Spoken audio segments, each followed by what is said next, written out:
Hi everybody. We're very lucky to have in the studio with us the great Ruben Faison. How you doing? And the great Howard Young from the Strikers Funk Band. How you guys doing? Okay. Good. All right. Great to have you here. It's an honor. And first off, just for some of the youngsters who may not have been around back in the day, why don't you guys tell me how the Strikers came to be? That's his department. Uh-oh. It came to be like in 1977. I was living in Crown Heights, Brooklyn, and some people came to my house. They knocked on the door. It was Daryl Gibbs. Oh, wow. Skip Slaughter. And they said they need a guitar player because they put in a band together called Made in the USA. All right. Hey, he would rehearse 6 and 7 days a week. Wow. But we got a very tight show. We started working and our shows were tight, very professional.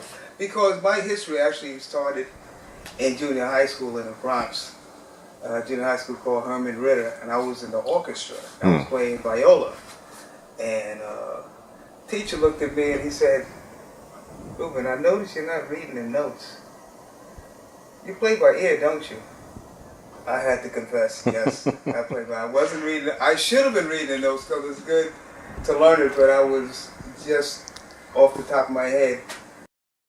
I tell my students, I try to train them to be able to listen to a song and reproduce it, you know, without the music. So, hats off to you, man. That's when you feel it. That's when you feel the music, man. Yeah. Hearing from you again. Yeah, that's right, again. I call our style retro fusion because it's a combination of the old school, the new school, which is the bold school. Okay, all right. Made USA, we had a hit called Melody. Okay. I hear a melody. Yes, and we did pretty good. We dressed in suits. I don't dress in suits no more. I can't do suits. I don't know. That's not what I hear, Ruben. I don't know. Even though I'm kind of, you know, may the force be with you. Yeah, okay. But,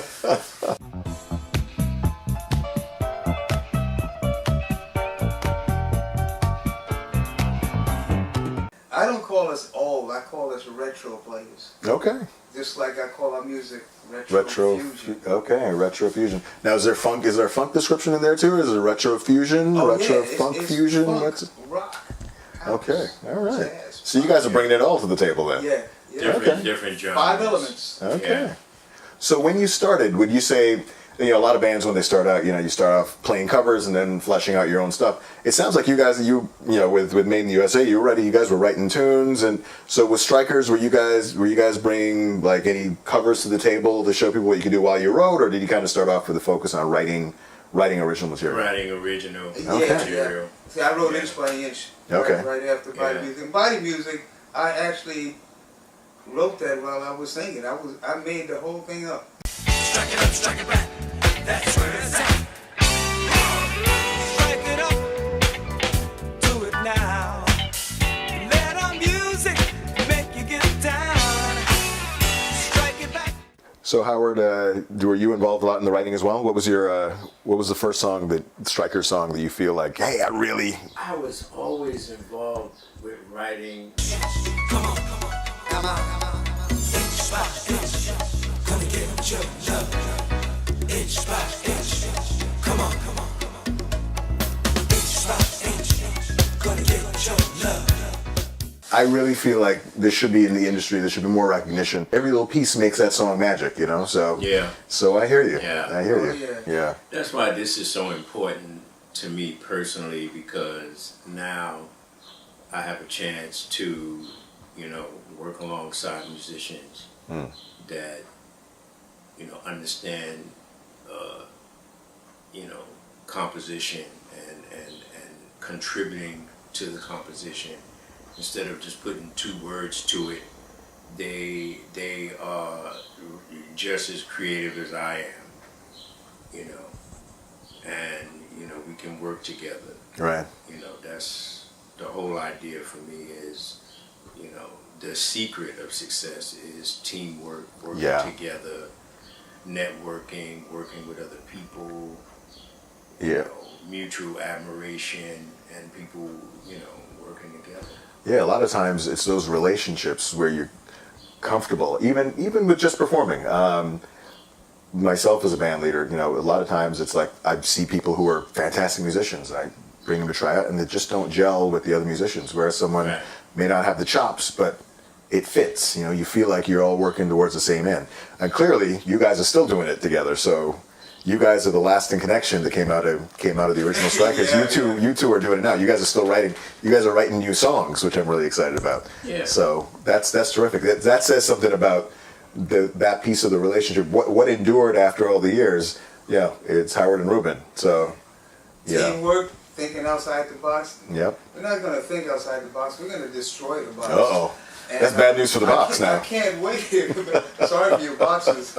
Boxer throw a box. I can't wait to work with Andy LaSalle with his playing and the funk rock. Oh, he's a great guitar player. I Yeah. got something I want you to hear a little later on. Oh, definitely. We'll be standing by for that. That's right. I want you all to hear it too. Okay? Yeah. All right. And I saw him with Vernon Reid. Took him on the road. They did a tribute to Hendrix, and it was great to see. Vernon was giving him props. Vernon Reed's an amazing guitar player. He was like, "Hey, listen, man. Andre taught me my first Hendrix song." Wow, man. Yeah, that's heavy. Yeah, that's heavy. Yeah, and now you guys are bringing him to add to what you guys are doing. That's a whole other dimension now. Yeah, because we want to reach out to a mass audience. Different races, different ages. I know I was doing gigs for the older crowd, but I want to reach out to the younger crowd, millennials. Rock!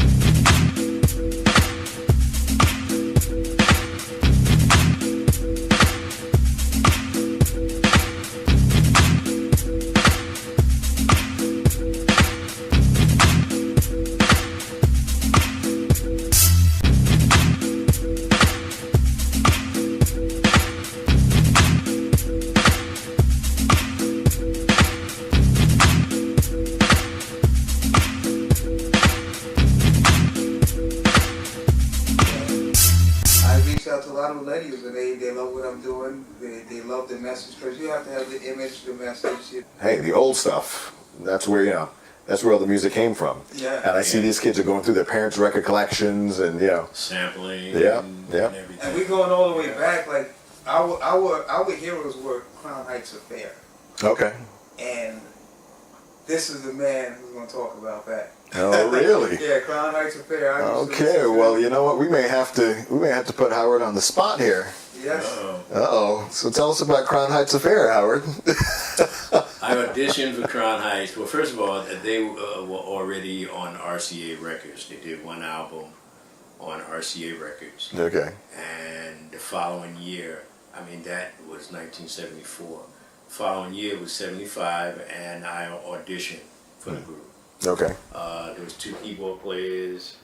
One was basically a piano player, and I would personally say he was a little more proficient than I was, but I was the rhythmic player, Okay. and they wanted the rhythmic keyboard player. So that's how I got the job. Okay. And one thing led to another. I did 5 albums with them since 1975, and that was our most important period of Okay. time. Wow. Dreaming the Dream was a #1 hit Oh, wow. Okay. Dreaming a dream. for about 2 weeks Nice. on the dance charts. Excellent. And I never forget, my manager called me over at rehearsal. Howie, I'm looking for a little bit of this and a little bit of that. And I was always a major minor guy. And so I put some chords together. I said, this is corny, I even put the little piano part, toward the middle of the song. Dun, dun, dun, dun, dun, dun, dun, dun, dun, dun. And I said, now I know it's really corny.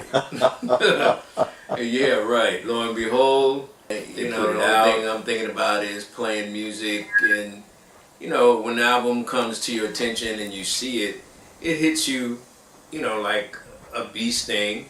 And then it's like, oh well, you keep on moving. Sure, you know? sure. And so we did one album after another, and most of the stuff that we did from 75 to 80 was pretty much a skeletal structure of what I created on the keyboard. Okay. I mean, you can name it. Dancing, Galaxy of Love, all that stuff were my chord structures. So the song started with you then, pretty much. You laid out the framework and then people filled it in. Which is what a keyboard player usually does. Yeah. You know, so the experiences that I've had with the group were the most important thing. Sure, sure. Money has no place in the spirit world. Right.